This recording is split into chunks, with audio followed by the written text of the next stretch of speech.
No? Pero saglit pa lang siyang nakakapagpahinga. Hindi maganda kung gagamit agad siya ng nin. Mabilis lang siyang mapapagod. Wala na akong pakialam.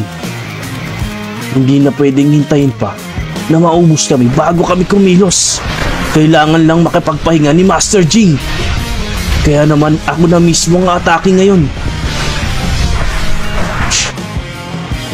Hindi naman pwedeng nakatungang at manonood na lang ako. Dahil kung magkaganon, siguradong mananagot naman ako kay Jing. Kaya naman hindi ko pwedeng pabayaan ang mga ito.